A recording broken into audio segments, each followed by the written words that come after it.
first time being able to get here. I'm over here out of Middle Tennessee, out in Nashville. I'm glad to be able to get here and get online with you guys. So this is pretty good.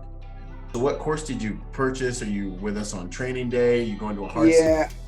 I went and took the hybrid class. So just got finished the passed the exam and just got done passing that. So now I'm gonna work on my get my Facebook page up and that branding and that image, working on that. And then looking forward to March, going out there to Tucson and doing scrubbing some paint and getting at it. So that's gonna be a lot of fun. What'd you think of the digital side of the house? What'd you think of the? I liked it. I liked it. It's great because being able to go back and review, because you're listening to something and you just kind of meditate on it a bit, and you're like, wait, I'm gonna go back and re-listen to that, and so it might hit home a little bit more in certain areas. But I like it. It was very good. Definitely like your approach because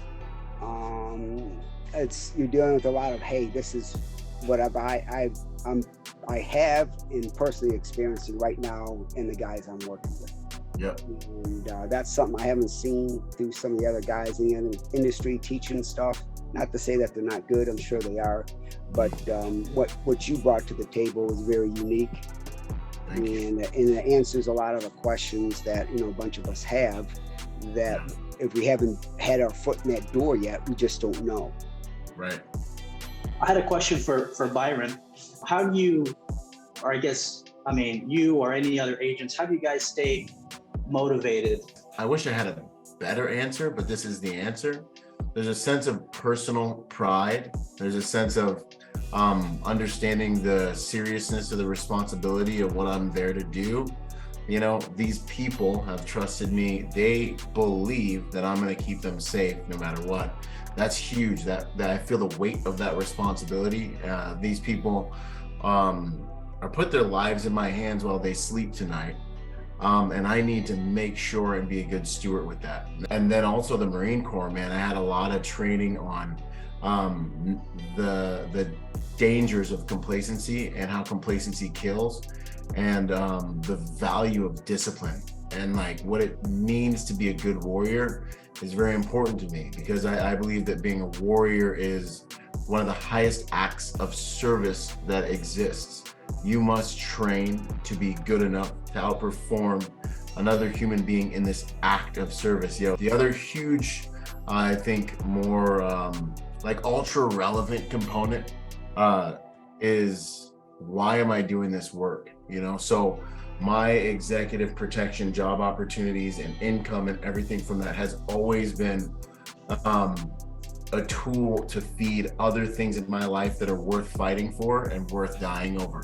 So when I'm doing executive protection, or if I was on a night shift, or if I was, doing something that was annoying, or with some client at a concert that I hate, this matters because this income empowers me to do the other things, provide for my family, push the mission, all these brands and things that you guys see. I've been working on these underneath the streetlights for the last, since 2011, And then the last piece I'll say, and then someone else can rein in on it, but I've done a lot worse for a lot less money. I try to remain in a state of gratitude, like, hey, you know what? I get to do something that's in alignment with my values. I get to be up on my feet, walking around, protecting people. This is an honorable service, and I get to get paid for it. And the better I get at it, the more I'll be able to find opportunities that'll get me more and more compensation. So I was talking to one of the guys, and he was talking about Crisis 24 and seeing about a job after the baby comes and stuff. And he was telling me, it's not really a good time right now to join, but there's a position open, and if your work ethic is good, and all your certs and all the stuff that you got, you're squared away, you might be able to move up pretty quickly to an EP team. And I was like, thinking to myself, well, I'm gonna have to commute like 2 hours, maybe 3 or 4 with a new baby. And I was talking to my wife, and I said, well, this is something I want to do, and there's an opportunity here. Be deliberate with her and make sure that you make sure she knows what she's going to get in terms of your time and attention. Try to set aside time to be very present with your family, consistently. Set the vision in your home. Yeah. Like, we are doing this for this outcome. You know, I'm getting a career here so that we can get to this level. This is where we're going. These are the sacrifices, and this is why. Thank you.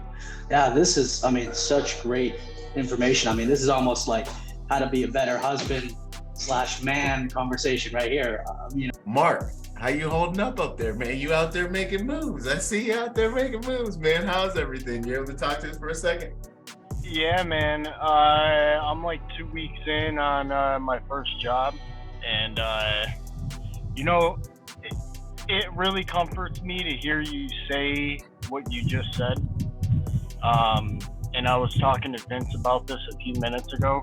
Mm-hmm. You know, like, and to kind of confirm this with some of the other guys. My first job, I mean, I'm working 1600 to basically 100, right? So not the best hours, Mm-hmm. and I'm definitely not used to it, but I'm showing up every day, right? I'm optimistic about what I'm doing. The guy that I'm relieving every day has just been like blown away by my, I guess, my appearance or how I'm carrying myself, and a lot of that I can, you know, thank you for in many areas because of both of the courses that I've gone through. Since I've been back during work, trying to implement some of the skill sets at work that you guys have taught us. It's like climbing a mountain. It's hard, especially when they have that fixed mindset that we do this way and that's it. But I said, well, I've got something new. I've been using the skills that you guys have taught us, and man, can't falter it. Can't falter it. Well, I think you guys are all badasses. You know, you get Byron shows you guys how to fight and do stuff. I mean, it's like a group of superheroes teaching everybody all this stuff. Like you got you know, Oh, amen. vehicle dynamics guy, you got Yeah. fighting guy, Yeah. you got blood and guts guy, shows you how to patch people up. It's Yep. I think it's a good mix. Yeah, and a Hey, question Will. for you. Yes. Hey, it's good to see you. Yes. Hey, you know, with the seasons starting to change, what are the adjustments that I need to do when I'm starting to drive in the snow? Hey, we got Joe on this call, man. He's a mad scientist behind the wheel. Well, one of the first things you do, let's say it's been 80 degrees all for the last month or so, and the air temperature drops down to the 30s, check your tire pressure. That's the first thing you should do. Check the tire pressure when there's a huge change in the temperature, especially when it drops. And then, you know, in the snow, you just have to look farther ahead, look further through the corners, smoother on the brakes. Now, ABS will take care of a lot of the problems in your stability management, will help take care of that. So let's say if you're going straight ahead and you get on the brakes, the car starts to turn to the left. Well, what will happen is the brakes on the right side of the car will come on. Very similar to a wheelchair. If you roll a wheelchair straight ahead, but if you want to turn that wheelchair, if you slow down one of the wheels, it'll turn that direction. So your stability programs in your car, they use that same theory, except they use the ABS braking system in the inverse. When they can detect which side of the car is rotating further than the other, and they'll apply the brake to the side that's rotating. Get your braking done in a straight line. You remember the skid pad? I had you do the figure 8. Yep. Uh-huh. And you're pretty much driving on snow and ice on that skid pad. Now in the straightaway, you can accelerate and brake fairly heavily without losing control of the car, but you knew you had to slow down before you went to the corner. So get your braking done in a straight line. Always slow the car down before you get to the corner if it's slippery outside. And then also, streets are graded. When it rains, the water has to run to the gutters, right?